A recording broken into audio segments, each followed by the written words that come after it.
You're down with anarchy, and here it is, the much anticipated by no one postscript to my first episode of Maidens and Magic, and where we have to talk about something that the Catherine Deneuve said, which is super cringy, and it really bummed me out. I'm using the camera now because I thought maybe I actually think this is a very important conversation to have. So without further ado, I'm going to introduce you to this. I thought when I was talking about Catherine Deneuve,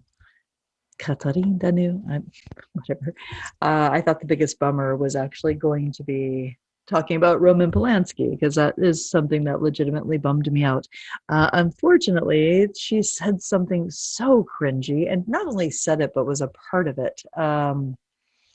This is one of those really unfortunate things that you just I didn't know about, and now I do, and so you're going to suffer too. Here we go. So in January 2018, I'm down here, Deneuve, along with 99 other French women writers, performers, and academics, signed an open letter that argued that the Me Too movement had gone too far.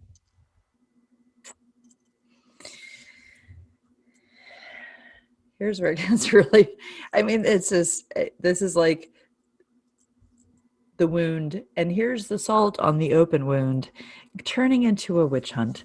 I have to say right there, witch hunts, witch hunt.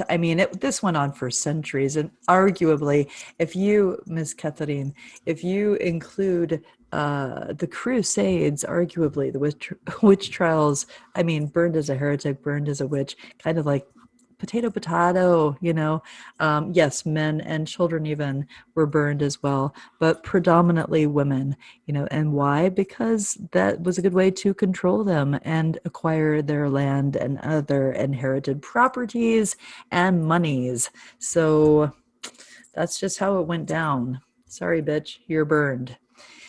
The other thing about this that we're going to get into, and I've heard this a couple times recently, I'm not really sure what to think about it. Actually, I am now. I thought about it. I tried recording this a couple times. It took me a minute to organize my thoughts on this one. But what we're getting to here is she says she denounces it as a form, or they, I guess, this coalition, I don't know, denounce it as a form of Puritanism. Okay, let's talk about this for a second. This is where it gets a little bit important, and I want to be very clear here. Is America puritanical? Fuck yes, it is. Yes, it is. It's a huge fucking problem. We really saw that with this last administration. We were so close to the Handmaid's Tale. You have no idea. They're wanting to govern our bodies, our reproductive rights, everything. It was just fucking terrifying. So, but let's really talk about what Puritanism is, because I feel like it's kind of a misnomer, and I feel that maybe it's really confusing the issue, and I just want to be very clear about what Puritanism is. So traditionally, of course, the Puritans, right, moved here at, with the with the inception of America. Really, they've always been here, but what they really wanted was, the Puritans believed that it was the government's responsibility to enforce moral standards and ensure true religious worship, that it was established and maintained. So we're not just talking about moral standards. We're talking about specifically, religiously based or founded moral standards. Regardless of that, look at what this is under: cultural consequences. So obviously, not everything was really peachy keen. There's been some backlash, in other words. Now, okay, are there Puritans today? I'm not exactly sure. I think by and large, they just call themselves good Christians. I think they're just fucking the right wing, the extreme fundamental right wing Christians, usually evangelists. They could be pretty much any denomination, but evangelism is a big one. I'm going to say this: everybody wants to be a good fucking Christian, right? Like 3 people know what that's from. That's okay. Moving on. Okay. Let's talk about this for a second. So Puritanism, and why I say fuck yes, America is puritanical. There's definitely a high ground of moral superiority at this point because our nation is so patriarchal and we're under such a. I mean, it's been that way forever. It's very hegemonic, very it's the patriarchy. We all know that. White men, old white men usually are mostly in control of government in general. Blanket statement. I don't feel like I have to explain that too much. These white men in power love to tell us what to do with our bodies. So some examples of Puritanism would be criminalizing abortion, criminalizing homosexuality, criminalizing sex work, even. So these things, because the powers that be, the white men up there, have their moral superiority dictates that those things are wrong. They're not in line with biblical God and their Christian view.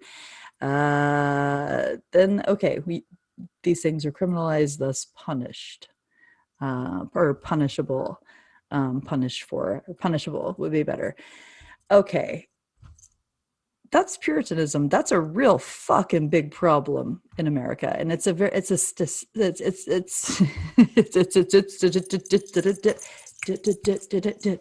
it is systemic, is what I was trying to say. Now let's talk about Me Too. Why is Puritanism being conflated, you might wonder, with the Me Too movement? If you know anything about the Me Too movement, Me Too, it believes, is in radical possibilities of a movement against sexual violence led by survivors of sexual violence. You see people, Me Too is a response to Puritanism, because let me tell you something, when that rock star, your coworker, your subordinate, your superior, whoever the fuck it is, man on the street, when they harass you, stalk you, rape you, abuse you in some way, that is a result of the puritanical stronghold on America that has always been there. It's always been present. How, might you ask? Because let's say it's worst case scenario, like violent rape by a stranger. You're walking home, you're minding your own business, and suddenly somebody attacks you. That person, that rapist, has to stand trial in front of 12 of their peers. There's a pretty good chance, sadly, statistically, that at least one of the people on that jury is taking the morally superior high road. In other words, is going to say, yeah, she wore the slinky red thing. Look at her behavior. She was a stripper in the 90s. She, single unwed mother. She was queer. She did something to ask for it. Do you see the problem here? When you say America's, you're defending your musician friend or somebody, say Marilyn Manson, kind of looking at you, Asia Argento. When you defend that person, saying, "Oh, American Puritanism is just, yeah, down with it. It's evil." Yeah, it is, but it's the same thing that's allowing him to get away with it. When you, when you, it's the same thing that at the end of the day, shock rock or not, goth granddad or not, he's a white man with a lot of money who can afford good legal representation. So let's face it, he's, taken to trial, he's probably going to get away with it, which is why people don't come out if you're of that camp. Like, why did it take them so long to speak up? That might be one of the things. Here's the thing. When you defend a guy like that, what are you doing to the victim? And I want you to really think about this for a minute. What are you doing to the victim or victims? Realistically, it's devaluing everything. It's taking away their voice. It's disempowering them, because then you're saying, boys will be boys, or that's just locker room talk, or what did she expect when she wore that, or hung out with this rock star, or dated this rock star? What did she expect? It was a quid pro quo. They both got something out of the deal. It just devalues the the victim altogether, and the crime itself. And then it becomes normalized. Then people don't come out because they know that it's a losing battle. They don't speak out because they know everybody's going to say, ah, well, you know, everything I just mentioned. And when something becomes normalized, it becomes institutionalized, which is established in in practice or custom. So it's just something that we kind of accept and we don't really question anymore. And when that happens, it becomes systemic. And then it's spread throughout our entire system. It affects everything, all of us, every branch of it, every part of us, society as a whole.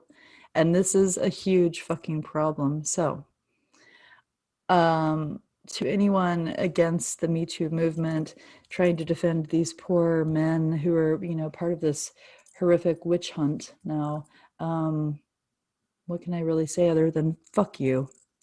Fuck what you're doing. Think about what you're doing. Make it, at least make an and if this is your educated opinion, well, fuck you even more. If you're uneducated, get educated.